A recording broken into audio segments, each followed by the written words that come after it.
Hi, my name is Ava, also known as the Vampire Girl, and it's all because I had the meanest parents. But before I continue, please like and subscribe. I was born in a small town in Romania, and growing up, I realized that my parents were weirdos. For starters, they were always talking in whispers to each other, which was so annoying, and they never left the house. They wouldn't go out for work or even groceries. A box of supplies just mysteriously arrived every week. Every day, Dad would spend hours reading the newspaper and circling stuff on it with a red marker. Once when I was 4, I kept asking him to pour me cereal, but he kept ignoring me. So I leapt onto the table and put my foot in his bowl, spilling it all over his newspaper. And Dad went bonkers. Oh my God, do you realize what you've done? You're such a nuisance. Here, take the whole box. Just leave me alone, you idiot. Gosh, I wished I could just leave them forever. They didn't even love me. We never had any visitors, but when I was 5, Grandma came to see us once, and she brought me an adorable cat. I was so happy. But of course, my parents were not. A pet? We already have Ava. It's hard enough to take care of her. No, just take it back, please. No freaking way! I ran up to my room with the cat and slammed the door shut. But when I woke up in the morning, it wasn't anywhere in my room. I looked all over the house. Nothing. I just knew my parents had gotten rid of it. I screamed and cried, but they said they didn't know anything. Liars. Before they could stop me, I just ran out the front door. I was never going back. It was a really sunny day, and as I kept running, my skin suddenly started turning really red and itchy. I looked up at the scorching sun, and my whole body began to burn. Ah! I let out one huge scream and fainted.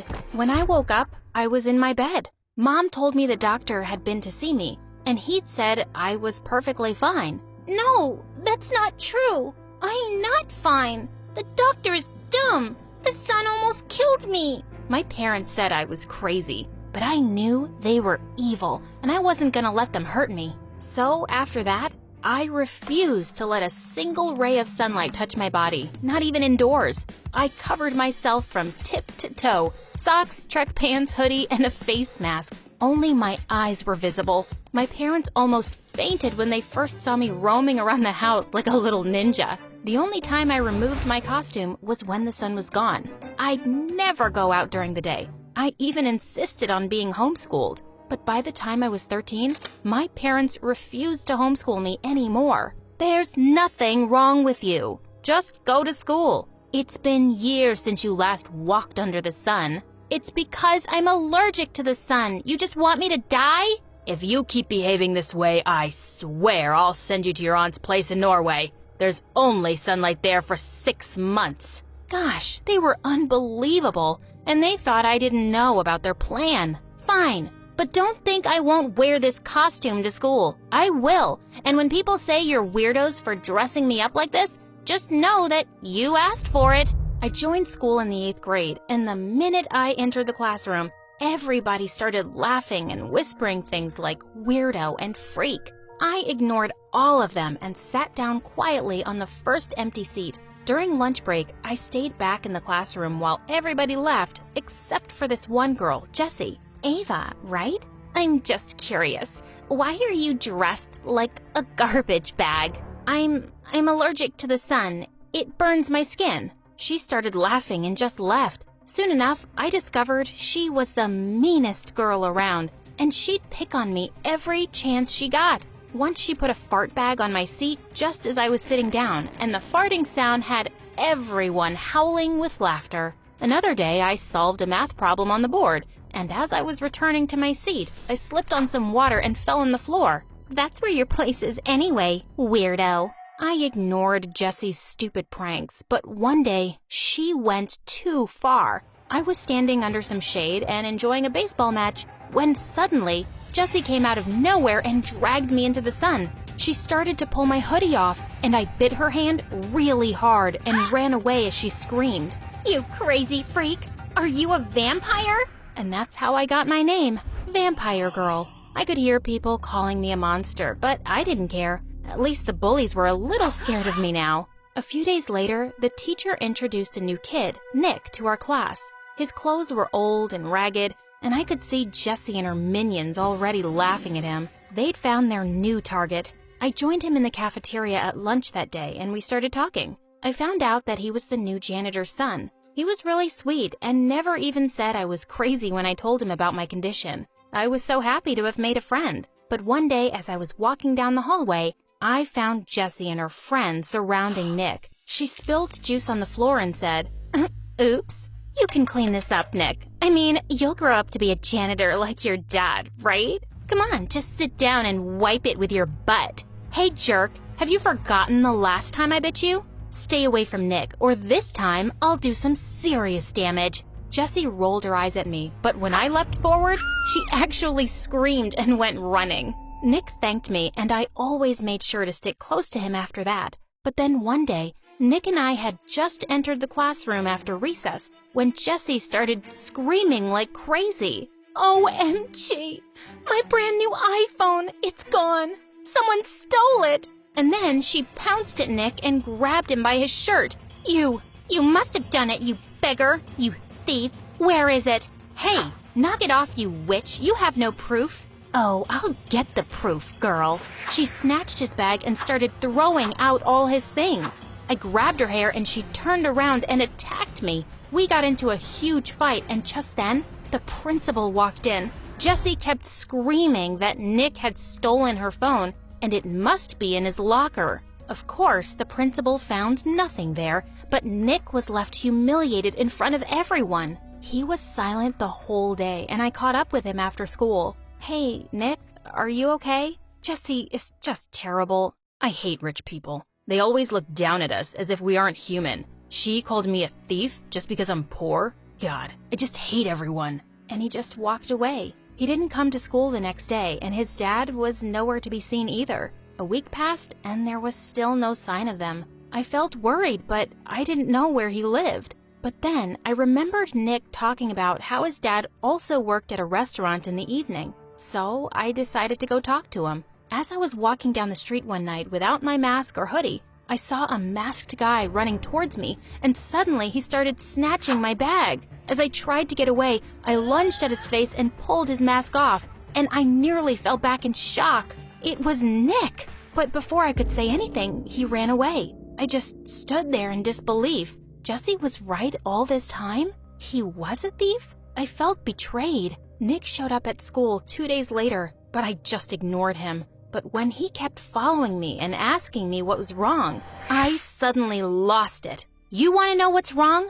I'll tell you. The girl you robbed the other night on the street? That was me." He looked horrified. "You? That was you? I didn't know. I've never seen your face." "What does it matter who it was? What matters is that you're a liar and thief, and to think that I fought for you." Suddenly, he started weeping like a baby. I didn't want to steal, Ava, but I just had no choice. My dad's in the hospital. We needed the money. I'm so sorry. I swear, I didn't steal Jessie's phone. I've never stolen anything until that night." He kept crying, and my heart went out to him. "I'm sorry about your dad, but stealing isn't the answer, Nick. You should have told me. I could have helped. Let me help you now, but promise me you'll never steal anything ever again." He promised, and I went to talk to the school principal. Together, we planned a fundraiser for Nick's dad, and within a day, we were able to raise all the money Nick needed for his dad's treatments and more.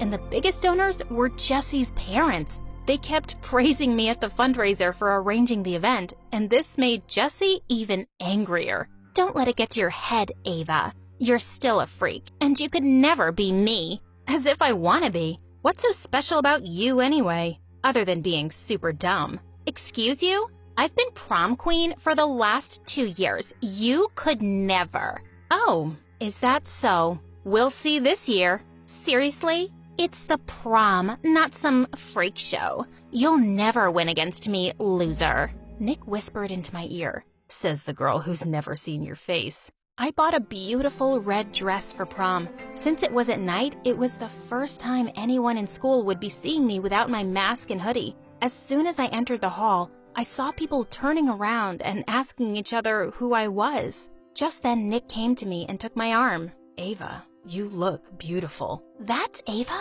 the vampire girl? I can't believe it was that face behind that mask all this time. "She's gorgeous." Jessie looked furious when she saw everyone's attention was on me. And to my shock, I was actually voted as that year's prom queen. As I was being crowned, suddenly Jessie came charging at me on the stage, trying to rip the crown off my head. But then something strange happened. The bullies who used to pick on me saved me. They all stopped Jessie and took her away. Don't lay a finger on our prom queen. That was amazing.